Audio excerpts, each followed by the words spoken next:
Hello again, fellow podcaster, and welcome back to Pod Theory. I am your host, Jason Cercone, and today I'm going to share 3 ways that you can get stellar podcast art.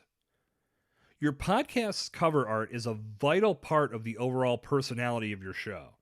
It's the first thing a listener sees when they search for your podcast on their podcast app. Back on episode 17 of Pod Theory, I talked about the progression of items I look at when I'm searching for a new podcast, and they go as follows. Cover art, show description, episode titles, and I'm going to add show notes to that mix as well. And finally, reviews. Notice what's first. It's the artwork. Again, this is your podcast's first impression, and you never get a second chance, yada, yada, yada. When creating your cover art, there are a few things you want to keep in mind to ensure your art stands out and attracts listeners to your show. On the technical side, you want to make sure your art qualifies for Apple Podcasts. Apple is the most widely utilized podcast app, so you want to be sure your art meets their criteria. Now, according to our friends at Buzzsprout, these are the areas you want to be focused on. Your art must be a minimum size of 1400 by 1400 pixels and a maximum size of 3000 by 3000 pixels. Your art must be in the RGB, or red, green, and blue color space, and at 72 dpi, or dots per inch. Your art file must be saved in a JPEG or PNG format, and it must be optimized for mobile devices. Most other podcast directories follow what Apple Podcasts does, so if your artwork meets Apple's criteria, that's going to filter into the other directories as well. Be sure your cover art conveys the subject of your show. You want people to understand what your show is all about in one glance. For example, my current podcast art for Pod Theory, at least as of when this episode is going live in October of 2020, clearly states that my podcast provides daily tips, strategy, and commentary on podcasting.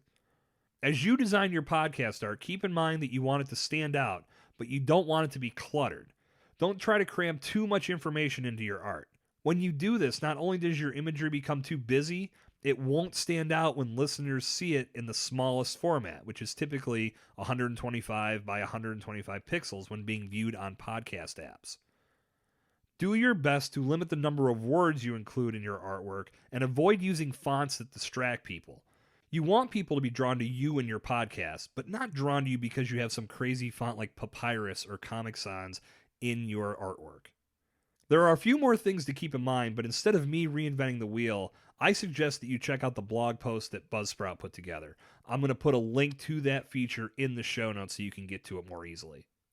Now, how can you get the best podcast art for your show? One way you can do it yourself is by utilizing Canva. You can use their free version, or you can upgrade to Canva Pro for a minimal investment and get even more features that will help you bring your design ideas to life. If you want to outsource your design, you can look at a service like Fiverr and discover freelancers who can help you out.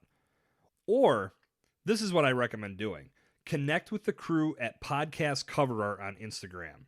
They can be found at Podcast Cover, and I'm going to include a quick link in the show notes so you can connect with them. But their work is phenomenal. Many of the projects they've completed can be found in their feed so you can see what they're all about. Definitely something worth checking out. The punchline here, make sure you have artwork that stands out, that clearly defines your show, and completely exudes your personality through your podcast. If you're picking up what I'm putting down, please tell the world by rating and reviewing Pod Theory wherever you listen to the show. Good talk. I'll see you back here next time. This has been Jason Cercone on Pod Theory.